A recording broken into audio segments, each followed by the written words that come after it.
नमस्कार। बाजार अगले हफ्ते में आप सभी का स्वागत है। मैं हूं स्वाति रायना। बताएंगे बाजार में आज का पूरा एक्शन, साथ ही सोमवार के लिए स्ट्रैटेजी और शेयरों में कमाई के शानदार मौके भी। पूछ सकते हैं सवाल। फोन नंबर है 022-2300-1634 या फिर आप हमें 022-2300-1635 पर भी कॉल कर सकते हैं। फेसबुक पर @ZBusinessOnline, ट्विटर पर @ZBusiness अपने सवाल भेजे #बाजार आज और कल लिखकर। और सोमवार की आपकी तैयारी कराने के लिए जी बिजनेस के मैनेजिंग एडिटर अनिल सिंघवी से समझेंगे बाजार के लिए खास स्ट्रैटेजी। और हमारे साथ हैं सेठी फिनमार्ट के विकास सेठी। विकास जी, स्वागत करते हैं आपका शो में। सबसे पहले शुक्रवार के बाजार का जरा हाल समझ लें तो कारोबारी हफ्ते के आखिरी दिन हमने देखा बाजार में गिरावट के साथ यहाँ पर कारोबार हुआ। ये क्लोजिंग दी बाजार ने। इसके साथ ही 3 दिन की तेजी पर भी ब्रेक लगा। सेंसेक्स 317 अंक फिसलकर 61,000 के पार बंद हुआ। निफ्टी 92 अंक टूटकर 17,944 के लेवल पर बंद हुआ, जबकि बैंक निफ्टी में 500 अंकों की गिरावट आज हमने देखी है।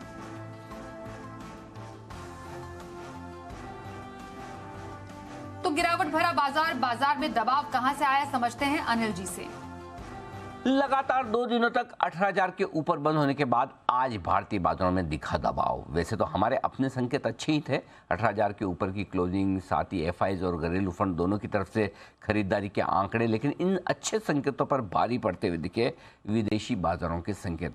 अमेरिकी बाजारों में दमदार बिकवाली हुई 450 पॉइंट की। वहाँ पर जो इकोनॉमिक डेटा थे कल जो आए, ढेर सारे डेटा, चाहे वो बेरोजगारी के आंकड़े को हो, चाहे वो पीपीआई के हों, वो सारे डेटा इस बात की ओर इशारा कर रहे थे कि अमेरिका में अब भी तेजी से ब्याज दरें बढ़ सकती है। और यही डर अमेरिकी बाजारों में तेज बिकवाली दिखाता नजर आया। और सुबह से डाउ फ्यूचर्स भी लाल निशान में ही ट्रेड करते दिख रहे हैं। और भारतीय बाजारों ने और दुनिया भर के बाकी बाजारों ने, जिसमें एशिया के बाजार भी खासतौर से आप कह सकते हैं, इन सब ने उन पर रिएक्शन देना ठीक समझा। रिएक्शन यानी कि नीचे की तरफ। तो शुरुआत कमजोरी के साथ हुई। ज़्यादा कमजोर खुले नहीं हम, 18,000 से थोड़ा ही नीचे 17,975 के आसपास। और बंद होते होते हमने काफ़ी कुछ नीचे आने के बाद वापस भरपाई भी की। तो निफ्टी उतना ख़राब नहीं हुआ नीचे खुलने के बाद। हाँ, 18,000 के ऊपर टिकने में कामयाब नहीं रहा, एक बार पहुंचे जरूर वापस। निफ्टी उतना ख़राब नहीं हुआ नीचे खुलने के बाद। हाँ, 18,000 के ऊपर टिकने में कामयाब नहीं रहा, एक बार पहुंचे जरूर वापस नीचे आ गए। लेकिन जो एक्शन कमजोरी का ज़्यादा था वो बैंकिंग शेयरों में था। बैंक निफ्टी 41,500 के आसपास खुला। खुलने के बाद धीरे धीरे नीचे सरकते नीचे आया, 41,000 के नीचे भी गया। राहत की बात ये रही कि बंद होते होते 41,100 के लेवल को हमने बैंक निफ्टी पर होल्ड किया और निफ्टी पर हमने 17,950 के आसपास क्लोजिंग होते हुए दिखी। बिकवाली का दबाव चौतरफा था, ऐसा नहीं कि कुछ ही सेक्टर, ज़्यादातर सेक्टर कमज़ोर थे। मिड कैप स्मॉल कैप शेयरों की भी पिटाई होती दिखी। तो अच्छा खासा जो मूड बना था कि 18,000 के ऊपर टिक कर बाजार थोड़ी अच्छी तेज़ी 18,200 और उसके ऊपर जाने की कोशिश कर सकते हैं, वो आज ग्लोबल संकेतों के चलते दूर होती हुई नजर आई। तो वीकली क्लोजिंग 18,000 से थोड़ी सी नीचे, कॉन्फिडेंस खराब तो नहीं लेकिन कम करने वाली जरूर है। और बैंक निफ्टी भी 41,000 के बेहद करीब ही बंद होता नजर आया। विकास जी के पास चलते हैं। विकास जी, शुक्रवार की कमजोरी के बाद सोमवार को कैसा बाजार देख रहे हैं आप खुलता हुआ? हाँ नहीं, बिल्कुल स्वाति, देखिए आज के बाजार में जो इंटरनेशनल क्यूज थे काफी नेगेटिव थे, इन द सेंस कि कल जो यूएस में वापस से चिंताएं बढ़ने लग गई कि मार्च की जो फेड की मीटिंग है उसमें फेड 50 बेसिस पॉइंट तक रेट हाइक कर सकता है, जो कि अभी माना जा रहा था कि वो 25 बेसिस पॉइंट ही होगी। बट जो मैक्रो डेटा आए हैं, जो जॉब्स की रिपोर्ट आई है, जो इन्फ्लेशन के नंबर्स आए हैं, उनको देखते हुए वापस से ये चिंताएं हो गई है। और डॉलर इंडेक्स में भी अच्छी तेजी हुई। तो उस लिहाज से हमने देखा बाजार में एक अच्छी खासी आज गिरावट के साथ बाजार बंद हुए। बट मुझे लगता है कि मंडे से वापस से बाजार में एक अच्छी तेजी बननी चाहिए। तो उस लिहाज से मेरी सलाह रहेगी अच्छी क्वालिटी के स्टॉक्स में बने रहने की। और अगर इस तरह की कोई गिरावट आती है तो अच्छी क्वालिटी के स्टॉक्स को एक्यूमुलेट करने की सलाह रहेगी। बिल्कुल सर। और स्टॉक स्पेसिफिक स्ट्रैटेजी समझे आपसे विकास जी, तो हफ्ते भर का नजरिया कहां पर रखने की सलाह रहेगी आपकी? बिल्कुल स्वाति, अगर किसी को हफ्ते भर के लिए खरीदना हो तो मुझे लगता है सीमेंट सेक्टर अच्छा करेगा। आज भी सीमेंट सेक्टर फोकस में था, डिस्पाइट द फैक्ट कि बाजार में गिरावट थी, सीमेंट सेक्टर ने अच्छा किया। तो यहाँ से आज मैंने पिक किया हाइडेलबर्ग सीमेंट को। एक एमएनसी सीमेंट कंपनी है, पेरेंटेज है, जर्मन जो ग्रुप है द हाइडेलबर्ग सीमेंट ग्रुप, तो उसकी ये कंपनी, पहले ये मैसूर सीमेंट के नाम से कंपनी थी, उसको टेक ओवर कर लिया उन्होंने। माईसेम नाम का इनका ब्रांड है, काफी पॉपुलर है। 3 प्लांट्स है, एक यूपी में, एक एमपी में और एक कर्नाटका में। बट जिस तरह से सरकार का फोकस है इंफ्रास्ट्रक्चर के ऊपर, हाउसिंग के ऊपर, फिर इस बजट में केपेक्स को भी बहुत बढ़ावा देने के लिए सरकार ने एलोकेशंस किए हैं, मुझे लगता है सीमेंट सेक्टर अच्छा करेगा और वहां से ये स्टॉक वैल्यूएशन के लिहाज से सस्ता लगता है, तो इसमें खरीदारी करने की सलाह है। 195 का मेरा पोजिशनल टारगेट है और 155 रुपए का स्टॉप लॉस रखना है। जी, पोजिशनल व्यू के लिए हाइडेलबर्ग सीमेंट में खरीदारी की सलाह विकास जी की तरफ से आ रही है। और लॉन्ग टर्म का नजरिया कौन से स्टॉक में रखने की सलाह रहेगी आपकी? लॉन्ग टर्म के लिहाज से स्वाति करंट लेवल्स पे ला ओपाला आरजी ये स्टॉक अच्छा लगता है, जो आज 357 के आसपास बंद हुआ है। एक लीडिंग टेबलवेयर बनाने वाली कंपनी है, जबरदस्त ब्रांड्स है, ला ओपाला है, दीवा है, सॉलिटेयर है। हर सेगमेंट को कैटर करने के लिए इनके पास ब्रांड्स है। 50% से ज्यादा का ऑर्गेनाइज्ड ओपलवेयर मार्केट का इनका शेयर है। बाकी बहुत ही जबरदस्त डिस्ट्रीब्यूशन नेटवर्क है, 12,000 रिटेलर्स है, 200 डिस्ट्रीब्यूटर्स है, एक एब्सोल्युटली डेट फ्री कंपनी है। फिर फंडामेंटल्स बहुत अच्छे हैं, अच्छे रिटर्न रेशियोज है, अच्छी दर से कंपनी ग्रो हो रही है। मुझे लगता है ये स्टॉक यहाँ से अच्छा करेगा और इसमें ऊपरी लेवल से अच्छी खासी गिरावट के बाद एक अच्छे लेवल्स पे स्टॉक ट्रेड करता है, तो यहाँ पे खरीदारी करने की सलाह। मेरा इसमें 9 से 12 महीने का टारगेट है 450 रुपए। लाओपाला में लंबी अवधि की खरीदारी का स्टॉक विकास जी की पसंद। आइए अब कुछ दर्शकों से बात करते हैं, जानते हैं उनका सवाल। कूच बिहार से असीम दास हमारे साथ है। असीम जी नमस्कार, बताइए कौन से स्टॉक पर सवाल है आपका? तो मैडम मैं न्यू ट्रेड कर रहा हूँ मैडम, अभी वो 7-8 दिन हुआ है। हाँ, तो मेरा 2 शेयर है, ऐसे तो मेरा आदानी पे शेयर है, लेकिन मेरा 2 शेयर बहुत बड़ा जगह में है। एक 1000 का है, 1000 स्टॉक का है, नाइका से, वो 151 में मैं खरीदा था। और रेपको का है 500 मैं स्टॉक लिया था, वो 220 से मैं खरीदा था। ओके, हेलो, नायका पर पहले राय ले लेते हैं। विकास जी, अभी कुछ समय पहले की ही खरीद है इनकी, क्या करें? देखिए स्वाति, असीम जी को सलाह रहेगी, एक तो ये नए ट्रेडर है और इन्होंने एक थोड़े ज्यादा वोलेटाइल स्टॉक से अपनी ट्रेडिंग की शुरुआत करी है। नाइका काफी वोलेटाइल रहता है ये स्टॉक और बहुत अच्छी खासी इसकी पिटाई हुई है, 70-80% ये वीक हो गया अपने हाइट से। बाकी फंडामेंटली करंट लेवल्स पे भी वैल्यूएशन वाइज ये एक्सपेंसिव लगता है, पर चूंकि इनका ट्रेडिंग का नजरिया है, तो मुझे लगता है कोई भी बाउंस बैक आता है तो उसमें एग्जिट करने की सलाह रहेगी और किसी दूसरे अच्छी क्वालिटी के स्टॉक में अगर ट्रेड करेंगे तो ज्यादा अच्छा रहेगा। और रेपको होम फाइनेंस भी इन्होंने ले रखा है, उस पर राय क्या? नायका में तो एग्जिट करने की सलाह आपकी है? नहीं, रेपको होम फाइनेंस एक अच्छी क्वालिटी की होम फाइनेंस की कंपनी है। मुझे लगता है इनको इस स्टॉक में बने रहना चाहिए और थोड़ा ट्रेडिंग पॉइंट ऑफ व्यू से नहीं देख के इसमें मीडियम से लंबी अवधि के लिए अगर निवेश करेंगे तो ज्यादा अच्छा रहेगा। तो I would advise him to give some time to the stock और मुझे लगता है अच्छे रिटर्न्स बनेंगे। ओके, रेपको होम में बने रहें, यही सलाह विकास जी की तरफ से आ रही है। महाराष्ट्र से विशाल हमारे साथ है। विशाल जी नमस्कार, बताइए कौन से स्टॉक पर पूछेंगे सवाल? विशाल जी सुन पा रहे हैं? ओके, बातचीत तो नहीं हो पाई। इनका सवाल इन्होंने जो हमसे पूछा आपको बताएं, इंडिया मार्ट पर इनका सवाल है।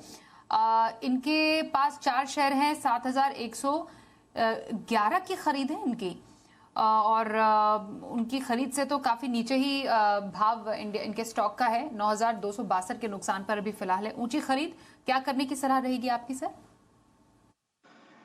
देखिए स्वाति, विशाल जी को सलाह रहेगी इस स्टॉक में बने रहने की। बहुत ही ऊंचे लेवल्स पे लिया है, बट जो करंट लेवल्स आगे हैं यहाँ पे अब स्टॉक की ज्यादा गिरावट यहाँ से नहीं नजर आती है, तो risk reward ratio current levels पे फेवरेबल लगता है, तो मुझे लगता है करंट लेवल्स पे होल्ड करें।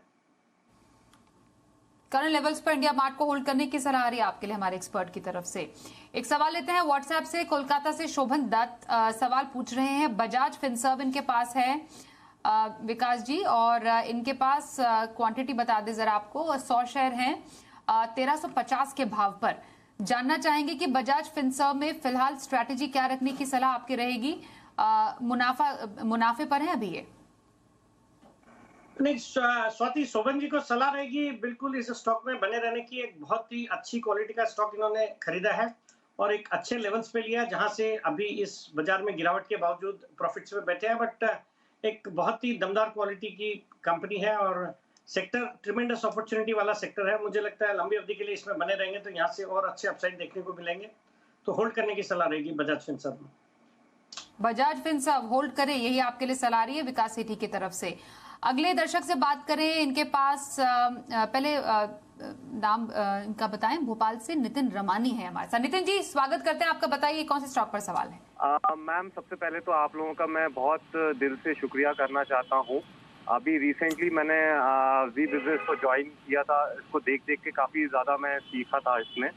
और रिसेंटली मैम मैंने IRFC परचेज किया हुआ है और बल्क क्वांटिटी में मैंने परचेज किया हुआ है और 37 के रेट में है।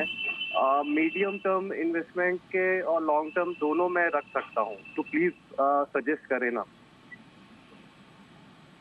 बिल्कुल, IRFC में इनकी खरीद है, 37 इनका भाव है और उसके मुताबिक अभी जो करंट भाव है स्टॉक का, उससे हो रहा है इनको नुकसान। Medium to long term IRFC, क्या सलाह रहेगी सर आपकी? देखिए स्वाति, नितिन जी को सलाह रहेगी इस स्टॉक में तो बने रहने की, बट इन्होंने क्वांटिटी, काफी बड़ी क्वांटिटी इसमें ले रखी है और अच्छा खासा नुकसान भी हो रहा है। मुझे लगता है लंबी अवधि में ये नुकसान की भरपाई हो जाएगी। स्टॉक अच्छा है, अच्छे वैल्यूएशन पे ट्रेड करता है और एक अच्छी डिविडेंड यील्ड भी है, 5% के आसपास की डिविडेंड यील्ड है। बट अगर ये अकेला स्टॉक अगर इनके पोर्टफोलियो में और इन्होंने इतनी बड़ी क्वांटिटी ली है तो मुझे लगता है इनको थोड़ा डाइवर्सिफाई करना चाहिए। With in the railway space मुझे लगता है टीटागढ़ वैगन्स है, RVNL है, राइट्स है, या फिर JWR जुपिटर वैगन्स लिमिटेड, ये सब स्टॉक्स भी अच्छे स्टॉक है जहाँ पे इनकी रिस्क थोड़ी डाइवर्सिफाई होगी और with in the railway sector रह जाएंगे। तो अगर ये कर सके तो I think that would be better. बिल्कुल, तो IRFC के अलावा भी कुछ रेलवे स्टॉक्स में आप अपने इन्वेस्टमेंट को डाइवर्सिफाई कर सकते हैं। RVNL एक वन ऑफ द स्टॉक्स है जिसमें खरीदारी की सलाह विकास सेठी जी की तरफ से आपके लिए आ रही है। आइए बढ़ते हैं, मध्य प्रदेश से अंकुर पाठक से बात करते हैं। अंकुर जी, स्वागत करते हैं आपका। बताइए क्या सवाल है आपका? Good morning, good evening ma'am ji. Hello ma'am, मेरे बजाज फिनसर्व है, 50 क्वांटिटी है, 1645 का रेट है और BOI है 101 क्वांटिटी है और रेट 100 है और डाबर है 597 का रेट है और 50 क्वांटिटी है। ओके, और एक RCF है, 3 स्टॉक है इनके। अच्छा, एक RCF है, 100 शेयर है उसके। ओके, हाँ, और 125 की खरीद है। Okay sir, okay okay. एक सवाल में बहुत सारे स्टॉक विकास जी, आपके लिए थोड़ा काम बढ़ गया। अब बजाज फिनसर्व पे तो अभी चर्चा हुई है, BOI, डाबर, RCF, इस पर जरा प्लीज राय दें, क्या करें अभी? बिल्कुल स्वाति, इन निवेशक ने डाइवर्सिफाई किया हुआ है पूरे अपने पोर्टफोलियो को। 4 अलग अलग सेक्टर की 4 कंपनियां ली हुई है। जहां तक बजाज फिनसर्व का सवाल है, मैंने थोड़ी देर पहले मेरी राय उसमें दी है, होल्ड करने की सलाह रहेगी। बाकी डाबर एक अच्छी क्वालिटी का स्टॉक है, FMCG स्पेस की एक अच्छी कंपनी है, यहाँ पे भी होल्ड करने की सलाह है। इन्होंने जो बैंकिंग स्पेस से बैंक ऑफ इंडिया लिया हुआ है वो भी करंट लेवल्स पे होल्ड ही करना है। पब्लिक सेक्टर बैंक से एक अच्छे दौर से गुजर रहे हैं और यहाँ से अच्छे अपसाइड नजर आते हैं and with in the space bank of India would do well, तो यहाँ पे भी होल्ड करना। और RCF is again a good stock. कई बार मैंने इनिशियल लेवल्स पे इस स्टॉक को रेकमेंड किया है। वैल्यू काफी अच्छी वैल्यू है, लैंड बैंक भी अच्छी और फर्टिलाइजर स्पेस अच्छा कर रहा है, तो RCF को भी होल्ड करने की सलाह है। तो ऑल इन ऑल इन चारों स्टॉक्स में बने रहने की सलाह। बने रहे आपके तमाम स्टॉक्स में जिसमें आपकी अभी खरीद है। व्हाट्सएप से सवाल आ रहा है जयपुर से अनिल कुमार का। अनुज जी के पास विप्रो है, इस पर इनकी खरीद आपको बता दें, 80 शेयर है, 556 रुपए 21 पैसे की खरीद बता रहे हैं विप्रो पर। जानना चाह रहे हैं कि विप्रो में फिलहाल स्ट्रैटेजी क्या रखी जाए? नुकसान तो उन्हें हो रहा है लेकिन भरपाई कर पाएंगे अगर रखें तो? देखिए स्वाति, अनिल जी को सलाह रहेगी, IT स्पेस अच्छा लग रहा है but within the space Wipro has been an underperformer. अगर इनको इस स्पेस में रहना है तो मुझे लगता है फ्रंटलाइन IT काउंटर्स में इन्फोसिस एंड TCS ज्यादा अच्छे लगते हैं। Even HCL tech looks better. मुझे लगता है विप्रो के जगह अगर ये विप्रो में लॉस बुक करके अगर इन्फोसिस में निवेश करेंगे और थोड़ा समय देंगे तो आई थिंक कंपैरेटिवली इनको लॉस की भरपाई होने के चांसेस ज्यादा रहेंगे। तो इन्फोसिस, TCS, ये दो ऐसे काउंटर है जहां पर आप नुकसान की भरपाई के चांस दे सकते हैं फिलहाल अपने मौजूदा खरीद के हिसाब से। आइए अब आगे बढ़ते हैं और महाराष्ट्र से विशाल जी का सवाल लेते हैं। इंडिया मार्ट इनके पास है, 4 शेयर हैं, 7113 की खरीद ये बता रहे हैं। ओके, अगला सवाल लेते हैं। इनफैक्ट हमारे पास लुधियाना से मोहित जी का सवाल है। चलिए एक कॉलर से बात करते हैं पहले। मंजू जी हमारे साथ है। मंजू जी नमस्कार, बताइए कौन से स्टॉक पर सवाल है? मेरा सवाल मंगलम सीमेंट पर है। मेरे पास 2000 मंगलम सीमेंट है जो मैंने एट द रेट ऑफ 417 रुपए पे खरीदे हैं। क्या व्यू है आपका मंगलम सीमेंट्स पर मंजू जी? कब तक रखना चाह रही हैं? 6 से 8 महीने तक का मेरा है। ओके, 6 से 8 महीने। मंगलम सीमेंट में आधा हो गया है भाव इनकी खरीद के हिसाब से, तो विकास जी बहुत भारी नुकसान में भी है। 6 से 8 महीने रखें क्या?